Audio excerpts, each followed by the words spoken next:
Today I'm making Deadpool's mask for people who can't sew. Hey, that's me! For this build, I used EVA foam, craft foam, paint, super glue, hot glue, cutting tools, sanding tools, safety gear, scissors, razor pens, and a box cutter. I picked up a sheet of red foam and cut off the puzzle pieces with scissors, because the lightsaber might be overkill, just maybe. I'm using red EVA foam this time in order to cut down on painting. I'll still have to give it a top coat at the end, just to get a more vibrant red, but seriously, this cuts out at least 4 layers of painting. Next, I made a rough stencil of the top of the mask out of cardboard, and then traced it onto the foam and cut it out. The finished template will be available in the video description and comments, sure, why not, down below. Those ones will be a lot easier to follow than this, however. I just always start out on cardboard because I know I'm going to need to make refinements and I don't want to waste white cardstock. This is my incredibly small baby step to save the rainforest. I'm a hero, is what I'm saying. Say I have a general idea of how to make this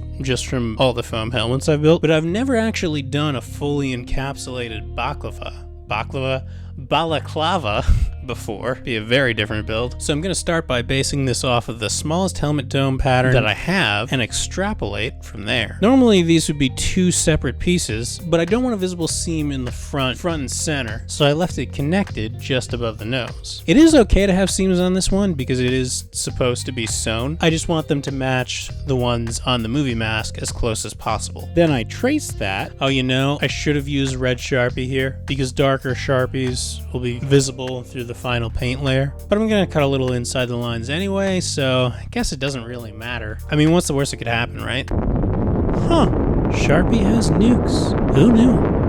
Also, be sure to do this build in a fallout shelter hardened against electromagnetic pulses. And keep your Geiger counter handy. And we're good. Okay, the build can continue. Just a heads up for those following along, I cut those out with the work knife, which I continually sharpened in order to keep the cut clean and uniform. I'm also being careful to make sure that my blade is angled perfectly straight up and down. This will prevent any ridges or depressions from forming in the foam after I join the 2 sides. Thanks, soundboard Jake. You are welcome. I know I say that a lot, so much so to necessitate a soundboard, but this is one of those masks where I can't exactly hide a mistake later on with putty like I normally do, so it's even more significant for this build in particular. When it's cut out, it should look like this. Kind of like a batwing, almost. Strong Terry McGinnis vibes. Even with all the knife sharpening, there were a few rough spots along the cut line, so I brought it over to the belt sander. Or rather, I brought the belt sander to me! This will save me 6 whole footsteps to the other side of the room. My laziness knows no bounds. I promise I'll do a shop tour eventually, but I have a few more modifications to make to the workbench first. This is just the beginning. Even since I've shot this footage, there have been upgrades. Just you never mind what, don't worry about it. Anyway, I sanded it on the belt sander. When I was confident that the edges would align correctly, I heat formed it with a heat applicator, a heat application machine of sorts. Once it was good and hot, I shaped it by pressing it over a hard rounded surface like a VT fuse. Or a failed resin experiment, whichever is more convenient for you. Okay, now I'm actually doing this opposite from how I normally do by having the texture facing outward and the smooth side on the inside. The concave side, I guess. The texture will simulate the texture of fabric. Well, the specific fabric that Deadpool's mask is supposed to be made of. In fact, you could use these patterns on fabric if you were good at sewing. And I can sew, but I wouldn't say I'm good at it. I can make a post-apocalyptic costume. That's my level of sewing skills. Anyway, I did each side separately and left them in a curved object to cool. When it cooled, I superglued the 2 sides together, except at the end there, because Deadpool's mask has a specific teeny tiny little tail at the end, sort of like the Green Goblin or a Schnauzer, both equally villainous. Look at him, scheming. So I made that by cutting out a teardrop shape, heat formed it the same way as before, and glued it into the notch. This completes the top of the mask. Now for the sides. I used the same red foam for this, but it's too thick for the sides. It'll come out looking way too bulbous, and I don't want to look like a Funko Pop. And it certainly doesn't help that Ryan Reynolds has such a skinny head. How many turnips do I have to eat before I actually get cheekbones? I don't want to know. So I used a work knife, cut it down like 4 millimeters, and then I heat formed it just like I did the previous pieces, however, for far less time than I did the others. Because these pieces are so much thinner, there's a danger that they might catch on fire. It'll smolder first, you'll see it. I flipped it and traced it in order to get the opposite side. Then I glued them onto the sides of the top piece. After that, I made the right and left piece to cover the jaw and the sides of the neck. Looks weird flat, but it'll make sense once it's curved. I slimmed those down as well. I'm going to do that for pretty much the rest of the pieces of the helmet. They do make 4mm EVA foam in red, but not with this texture. An idea that I was toying with was using a piece of metal mesh and spray painting over the 4mm red to create that pattern, but I think the mesh is even harder to find to the average consumer than red foam floor mats are. So I abandoned that idea pretty quickly.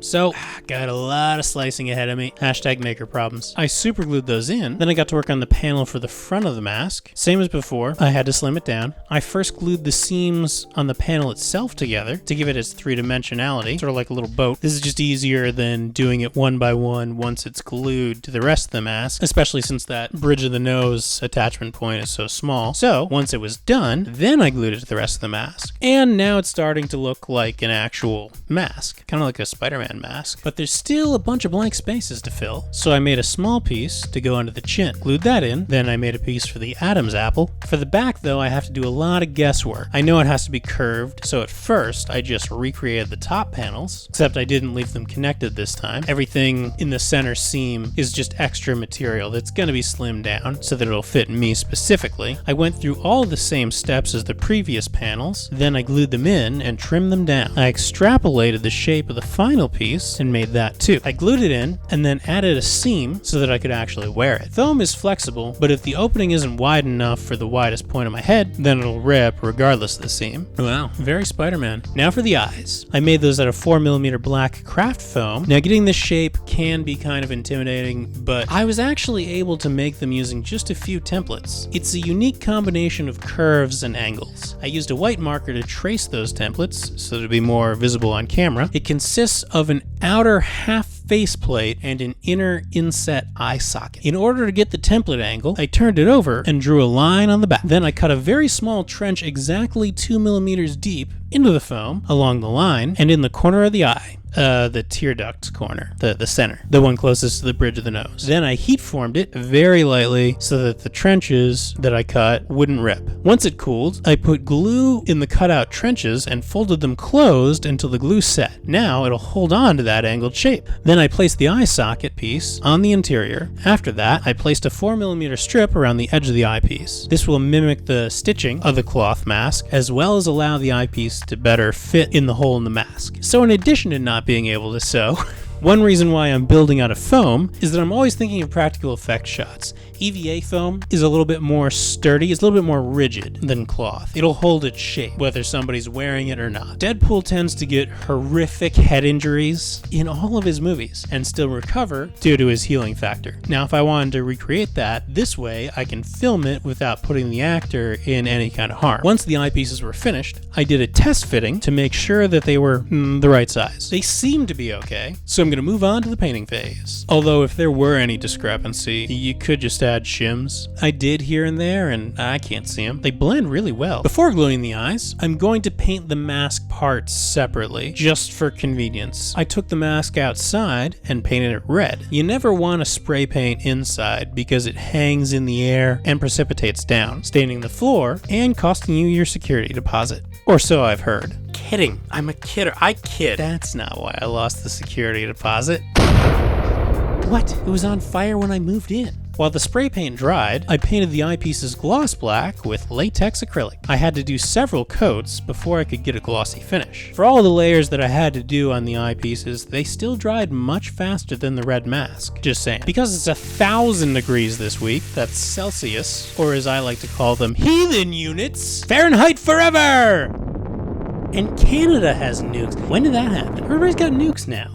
Why don't I have a nuke? When all the parts are dry, I glued the eyes into the mask. In order to get the whiteout lens look, I used a white cloth hood that I wore underneath the main one, just like I did in the Wolverine mask build. In fact, it's the same hood. It's interchangeable, although you could just use white cloth. And that's how to make Deadpool's mask. Now go harass a honey badger. Thanks for watching, everybody. Do want to give a quick shout out to my patrons. Those are the names scrolling by. Specifically, I'd like to thank new patrons Hugo Dr., Bradley B, Jaron J, William S, and longtime patrons Martin JM, Graham K, and Gabriel T, whose astounding contribution not only makes the videos possible, but allows me to go the extra mile. Not to mention get around all the various unforeseeable catastrophes that happen. Yeah, that's an exaggeration. In real life, it's like the car breaks down, or my drafting table collapses. But you know what I mean. If you're interested in joining them and supporting the channel, then you can check out the links in the description down below for patron channel services, such as early uploads and limited ads. Alright, hope you enjoyed this. Don't forget to like and subscribe, hit the bell icon to be notified of the future uploads, because it's kind of at a totally random schedule. And let me know what other props you'd like to see me make in comments down below. Thanks again, happy crafting, see you later.